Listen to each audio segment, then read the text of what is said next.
Sir ನಾವು 60 ಸತಿ RCB ಸೋತರು RCB ಬಿಡಲ್ಲ, ಮೇಲೆ ಮೋದಿ ಬರೋದಂತೂ ತಡೆಯೋಕ್ಕಾಗಲ್ಲ, ಅದಂತೂ ಖಂಡಿತ. ಇನ್ನು ಕಾಂಗ್ರೆಸ್ ಅವ್ರು ಏನೇ ಗ್ಯಾರಂಟಿ ಕೊಟ್ಟಿರ್ಬೋದು, ಏನೇ ಆಗಿರ್ಬೋದು, ಆದರೂ ಮೋದಿನೇ. ಈ 3 ವರ್ಷ ಇಲ್ಲ 5-10 ವರ್ಷದಿಂದ ಎಷ್ಟೇನು ಮಾಡಿದ್ದಾರೆ ಅಂತ ಅವ್ರ ಬಗ್ಗೆ ತಿಳ್ಕೊಂಡಿರೋರು ಗೊತ್ತು, ತಿಳ್ಕೊಳ್ದಿದ್ದವ್ರಿಗೆ ಏನೂ ಗೊತ್ತಿಲ್ಲ. ಸುಮ್ಗೆ ಅವರು ತಲೆಗೊಂದು ಮಾತಾಡ್ತಾರೆ ಅಷ್ಟೇ. ಈಗ ನಾನೊಬ್ಬ ಆಟೋ ಡ್ರೈವರು, ಓದಿರೋದು 8ನೇ ಕ್ಲಾಸು, ಆದರೂ ಅವ್ರ ಬಗ್ಗೆ ಗೊತ್ತಿರೋದು ಅವ್ರ ಬಗ್ಗೆ ಮಾತಾಡೋಕೆ ಹೋಗಲ್ಲ. ಆದರೆ ಅಭಿವೃದ್ಧಿ ಮಾಡಿದ್ದಾರೆ, ಅದ್ಬಿಟ್ಟು ಇನ್ನೊಬ್ರು ಮಾಡೋಕ್ಕಾಗಲ್ಲ. ಸರ್ ಅವರು ಏನಾರ ಗೆದ್ದರೆ ಕುಮಾರಸ್ವಾಮಿ ಅವರು ಗೆಲ್ತಾರೆ. ಗೆದ್ದವ್ರಿಗೆ ಸೆಂಟ್ರಲ್ ಒಂದು ಮಿನಿಸ್ಟ್ರ್ ಪೋಸ್ಟ್ ಆಗುತ್ತೆ. ಸರ್ಕಾರದ ಇಲ್ಲಿಂದ ಏನು ತಡೆಗೋದು ಅಲ್ಲಿಂದ ತಂದು ಏನು ಮಾಡೋರೆ ಅದನ್ನು 1 to ಡಬಲ್ ಕೆಲಸ ಮಾಡಿಕೊಡ್ತಾರೆ ಖಂಡಿತ. ಈಗ ಏನು ಇಲ್ಲ, ಒಂದು ಸತಿ ನಿಂತಿರೋ MP ಗಳೇ ಮಾಡ್ತಾವ್ರೆ. 2 ಸತಿ ಮುಖ್ಯಮಂತ್ರಿಯಾಗಿ ಮಾಜಿ ಮುಖ್ಯಮಂತ್ರಿಗಳು ಮಾಡಲ್ವಾ?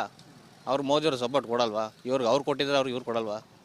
ಕೊಟ್ಟೇ ಕೊಡ್ತಾರೆ, ಗೆಲ್ತಾರೆ, ಕೊಟ್ಟೇ ಕೊಡ್ತಾರೆ. ಮುಂದೆ ನೋಡಿ, ನೀವು ಇರ್ತೀರಾ, ನಾವು ಇರ್ತೀವಿ, ಬದಲಾವಣೆ